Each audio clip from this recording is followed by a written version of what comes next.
হ্যাঁ ready. Ready Freddie. Jimmy, তোমার কি সত্যি মনে হয় হার্শিস জঘন্য খেতে? হ্যাঁ হ্যাঁ হ্যাঁ হ্যাঁ হ্যাঁ হ্যাঁ আরো 10,000 বার হ্যাঁ। আর এটা একেবারেই জানি আমি। সত্যি। এটা সত্যি। Wow! জিমি, তোমার কি মনে হয় তুমি কখনো টাকলা হয়ে যাবে? না, মরে যেতে পছন্দ করব। এটা সত্যি। এটা সত্যি যে তুমি টাকলা হয়ে যাওয়ার থেকে মরে যাওয়া বেশি পছন্দ করবে? এটা পাগলামো। আমি আমার চুলকে খুব ভালোবাসি। তোমার কি মনে হয় নোলান ফানি? এটা কি মানে কোন ব্যাপারে বলছো? কমেডির ব্যাপারে। সাধারণত হ্যাঁ, আমার মনে হয় ও খুব ফানি। এটা একদম হ্যাঁ সত্যি। ঠিকই তো। ঠিক আছে ঠিক আছে, না, মানে- এটা কি হলো? এই প্রশ্ন কেন এখন বারবার part জিজ্ঞেস করা 2 হচ্ছে? সেটা হলো নোলান কি চ্যানেলের থেকেও বেশি ফানি? এই মানে বলেছে। আমার থেকে?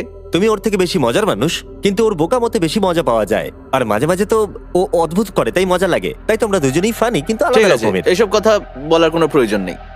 তুমি শুধু বলো হ্যাঁ কি না, নোলান কি চ্যান্ডেলের থেকে বেশি ফানি? মানে আমি বলতে চাইছি যে হয়তো না। তুমি মন থেকে ভেবে এটা একদম সত্যি বলছো। আমি শুনতে পাচ্ছি ওরা খুব হাসাহাসি করছে ওয়্যার হাউসের ওই দিকটায়। এই কথাটাই তুমি আমাকে জিজ্ঞেস করেছিলে, এবার আমি তোমাকে জিজ্ঞেস করব। তোমার কি মনে হয় যখন আমরা একসঙ্গে থাকি আমি কি খুব খারাপ রুমমেট? হ্যাঁ, কারণ তুমি আমাকে বাজে রুমমেট বলো, কিন্তু আমি তা নই। এটা সত্যি। আমি জানতাম এটা সত্যি হবে, আমি জানতাম। এটা কিন্তু ঠিক তার বলেছে। কারণ আমি যখন বেরিয়েছিলাম ও আমার উপর রেগেছিল, হ্যাঁ, সেই জন্য একদম বলি। ঠিক আছে, আমি একটা সহজ প্রশ্ন জিজ্ঞেস করছি। তুমি কি তোমার ভিডিওতে ফেক জিনিস করো? আহ, না। সত্যি। এটা খুব সহজ ছিল। এখন আমরা সবাই সত্যি জানি। আমাদের নতুন ফেস্টিভ্যাল চকলেট বার সবাই টেস্ট করো, সবার এটা খেতে খুবই ভালো লাগে। তোমার আশেপাশের ওয়ালমার্টে গিয়ে এটাকে কিনে নাও।